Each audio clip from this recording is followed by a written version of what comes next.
Why isn't Manipur the headline every single day? How has Manipur fallen off the headline when it's been now more than a year and a half since violence and ethnic strife effectively divided the state into two parts? Will peace ever come or will it remain elusive? I'm Barkha Dutt, you're with the Mojo Story. On the program today, we'll be joined in a moment from now by a very special guest. Justice Siddharth Mridul has been the Chief Justice of the Manipur High Court.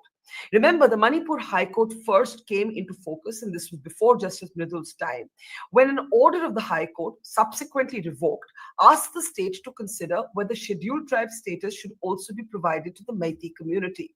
What followed thereafter, though there are two views on whether this was a catalyst or the cause, was a kind of eruption of violence between the Kuki and the Meitei communities, leading to an unprecedented situation that even dragged in security agencies into the environment of polarization. Our reporting on the ground, spending nights with what once used to be farmers and students, showed that the most dangerous aspect of what is happening in Manipur is the fact that there are thousands of arms in the hands of civilians. While some attempts have been made to bring peace and there have been lulls in between the storms, there is no sign of any sort of abiding resolution. At one point, it looked as if the state might come under president's rule, but that hasn't happened either. Though, if there's one thing that Kukis and Meiteis agree on, it is their disappointment with how the state government has responded. Joining us on the program today is our newsmaker. As I said, we have a very special guest, someone who has had quite literally a ringside view of everything that has gone on. Justice Siddharth Mridul is with us. Justice Mridul recently retired as the Chief Justice of the Manipur High Court. Welcome, and we thank you for what we think is an extremely important conversation about a state that needs to be spoken about much more. But unfortunately, large sections of our media are paying no attention to Manipur. I want to start by asking you, just before you left office, if you had to be asked to describe the situation in the state, how would you describe it? Well, good evening and thank you for listening to me. The last couple of weeks in Imphal were full of alarm and strife. There was arson and houses were set ablaze. The MLA's houses were targeted by various groups. There was a indefinite strike by various organizations, Meitei organizations. And this was all as a consequence of the unfortunate events that occurred in Jiribam just shortly before that. So the last couple of weeks were my worst nightmare, because after I went to Imphal in October last year, there were periods of calm, although there were periods where there was absence of violence. And for a while, I was led to believe that Manipur was back on track and that peace was back on track in Manipur. But as it turned out, just flattered to deceive. So you felt that things might get better, but the exact opposite happened? Yes, it did. We put in a lot of hard work, and I made it a point to visit all the districts, all the judicial districts, and a large number of relief camps inhabited by both the Kukis as well as the Meiteis who had been displaced as a result of this ethnic strife.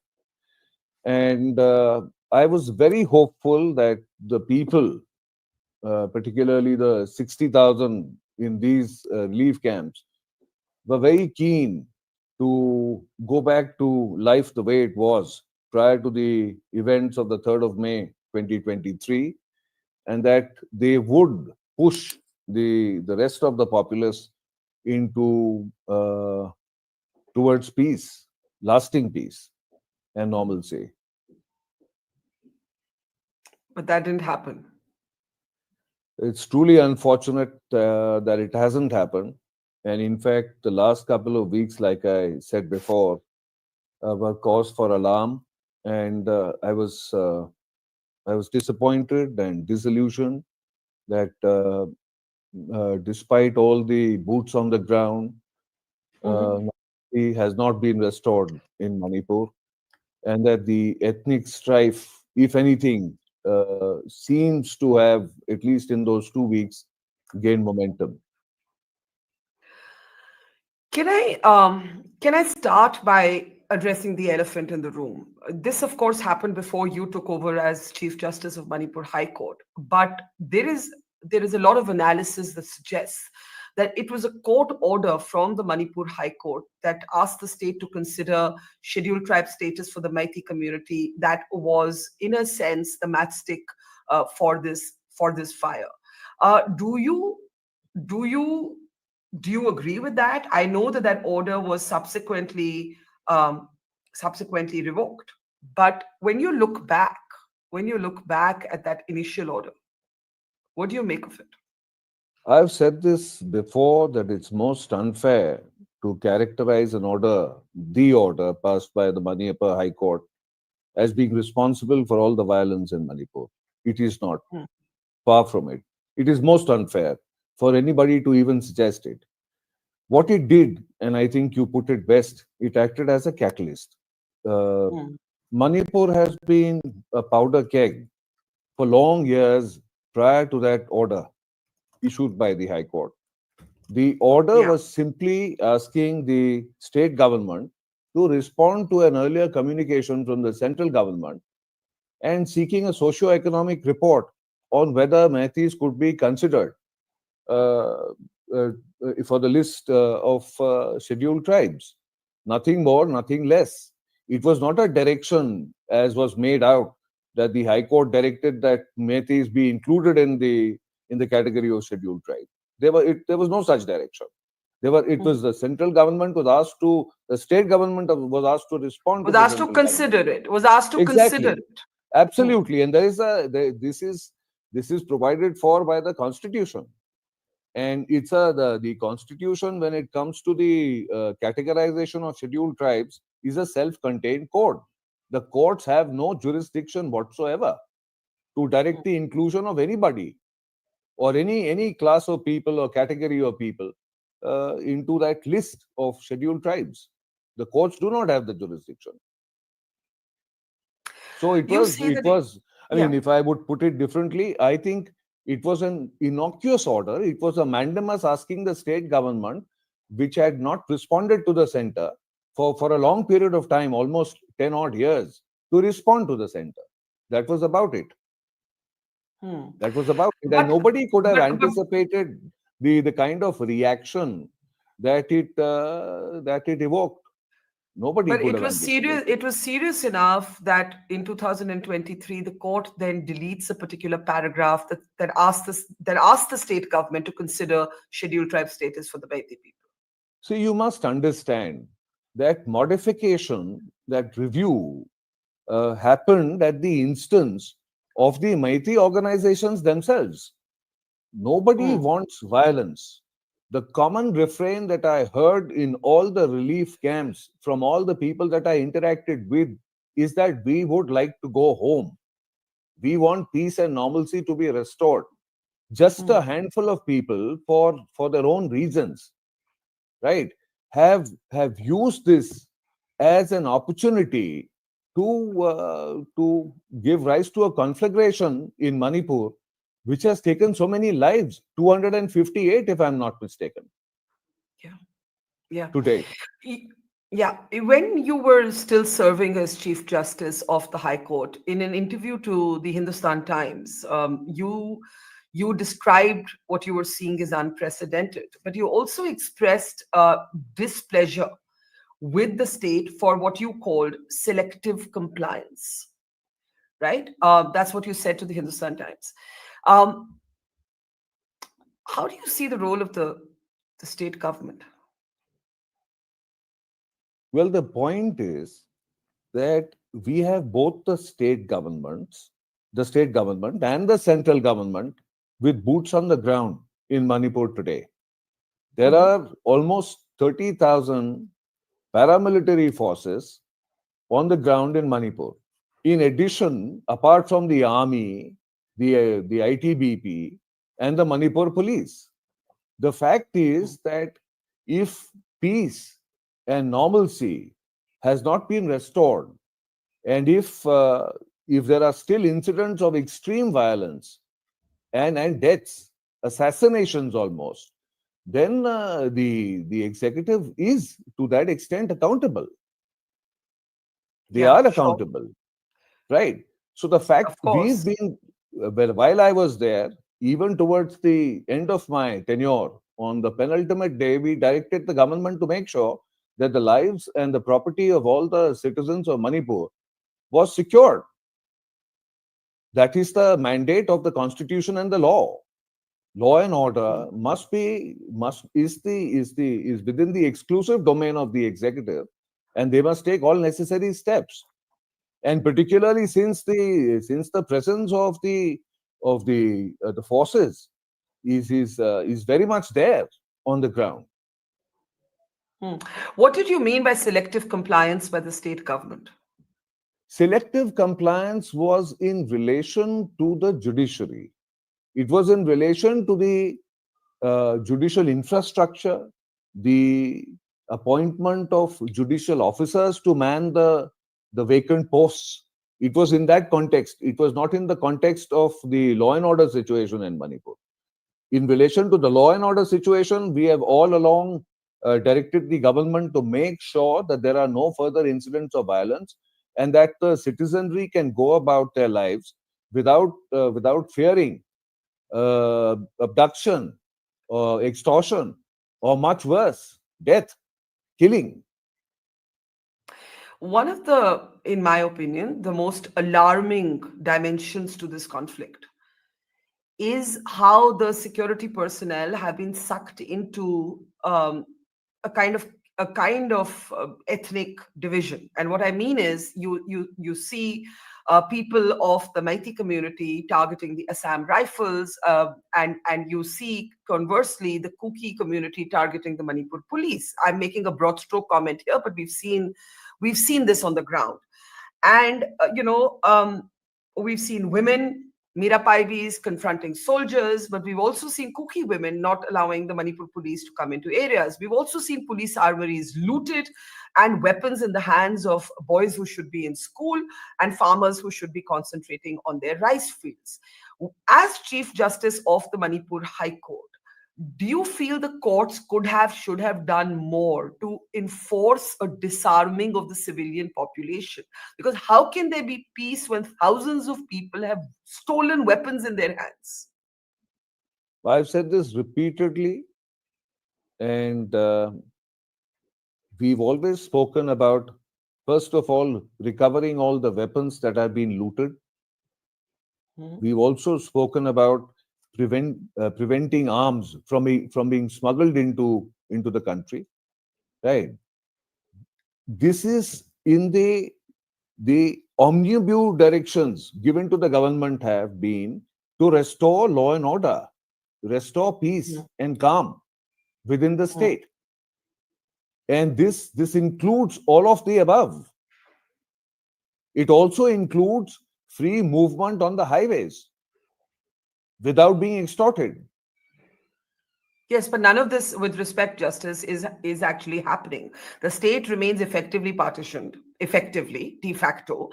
If you're from the Meitei community, you can't cross, certain boundary districts outside of Imphal. If you're from the Kuki community, you don't even come back to Imphal to collect a dead body. That is the truth, and there is an effective partition. So when you say it's an omnibus order, I guess that's what I'm trying to push back on. That, do you think there should have been more micro sort of interventions from the court, or do you think that was not the job of the court? No, the job of the court is to remind the government to fulfill its obligation under the law to maintain law and order. The courts cannot overstep their jurisdiction and assume the role of the executive. Hmm. So we went to the extent possible of reminding them of their obligation to ensure law and order, the upkeep of law and order, to ensure the safety of citizens and to ensure that anybody who took the law into their own hands was dealt with quickly and firmly. It is You not for the said that courts to run the government. The courts cannot run the fair, government.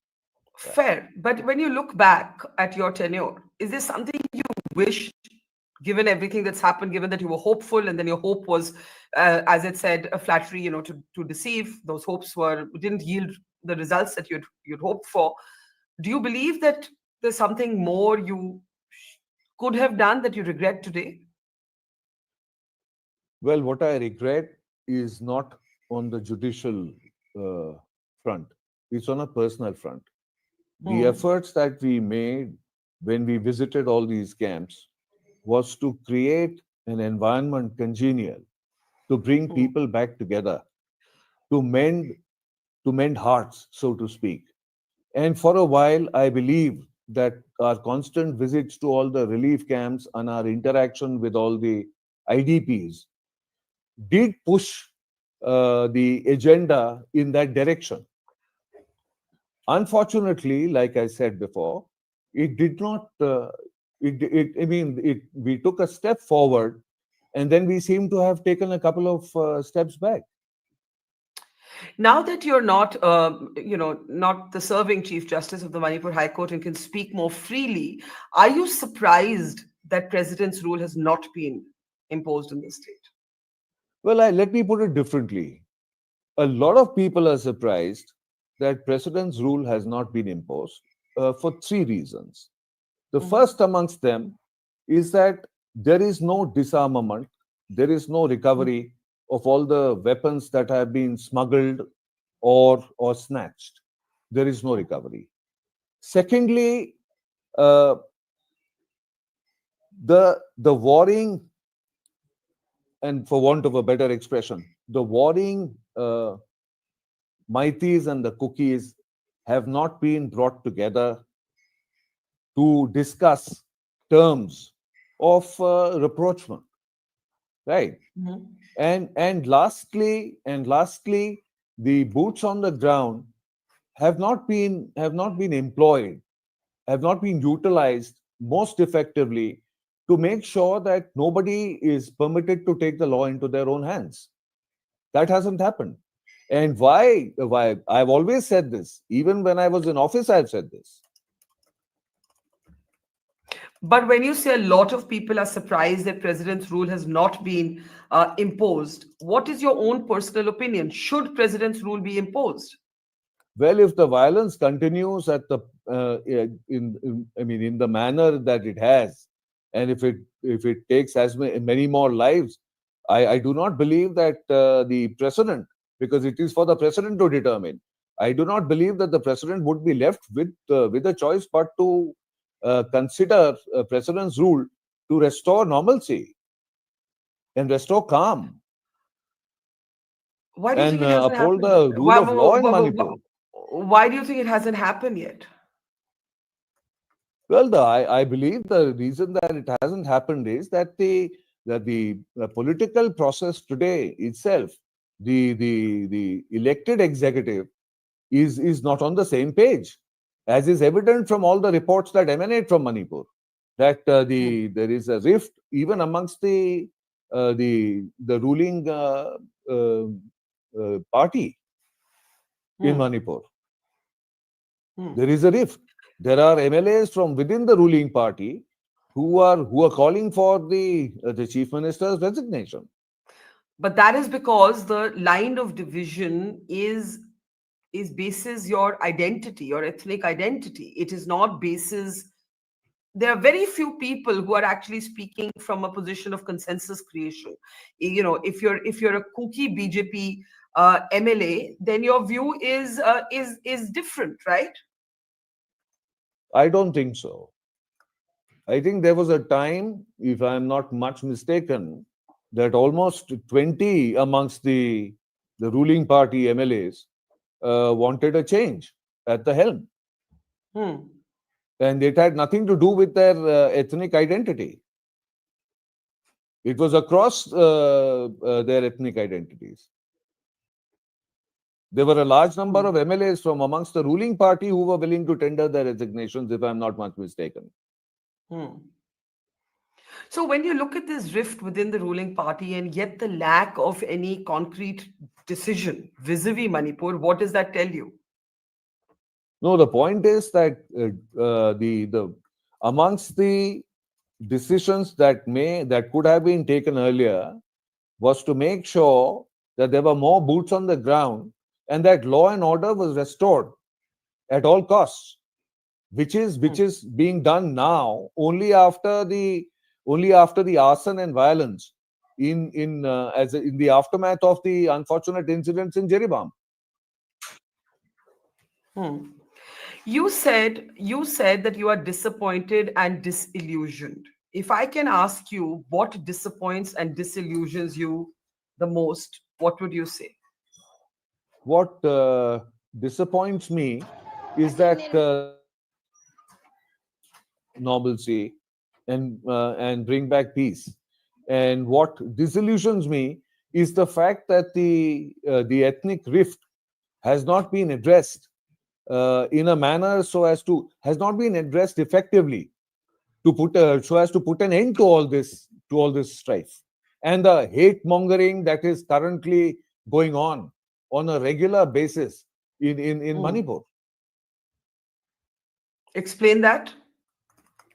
You must understand, all that you need to do is to look at the social media or even the local publications to know that the divisions between the communities are so sharp, that there is such a deep divide between the communities, that it's almost as if they are at war with each other. The the the the thirst for the thirst for bloodletting seems to be Mhm. getting better of most of us. Yeah, and in fact, I will tell you as a journalist reporting Manipur, we get equal amount of hatred and vitriol from our audience depending on what perspective we're sharing. So if we're sharing a perspective of a Kuki community, the Meiteis will be angry and they'll say you're a Kuki channel. If we share the perspective and converse, my point is, who do you blame for this breakdown of communication between two communities? I blame all of us. I'll tell you why. And this is not a philosophical comment. I blame all of us simply because we have not given enough attention to Manipur. Yeah. We have possibly pursued policies that were exclusionist, right? And we have not bothered to pay attention to what their difficulties are. Had they been addressed in time, I do not believe that things would have come to such a. I mean, there wouldn't have been despair today had these been addressed in time. Manipur is a small state, but it's the gateway to India. It has always been the gateway to India, and it's a state which is geopolitically important for the country. And eventually, all Manipuris, like the Mhm. rest of us, are Indian citizens. So we needed to pay more attention to the cries for help that emanated from Manipur and from each and every one of them. Is this a failure of politics? Of course, inter alia, it is a favor of politics. It is a No, favor of. failure of I'm failure, sorry, failure of politics. it is a failure of politics. Yes, of course, I agree with that completely. So what now? I mean, the new chief justice has been appointed for Manipur. What next? Well, I must tell you that the one positive news that has emanated from Manipur in the last couple of days is that schools have been reopened after a hiatus of 13 days. Right. But what is unfortunate is that one Maithi individual who worked in an army garrison in Kangpokpi is missing without a trace Yes. for the last couple of days. And it shouldn't happen. We are not being able to locate individuals who have gone missing Yes. in both the hills as well as the valley. So Yes. the Chief Justice of the Manipur High Court has his work cut out for him, and he's issued directions in this behalf. The judiciary Let is me continuing to function. The judiciary, as far as the judiciary is concerned, we have been on the mend ever since May of 2023.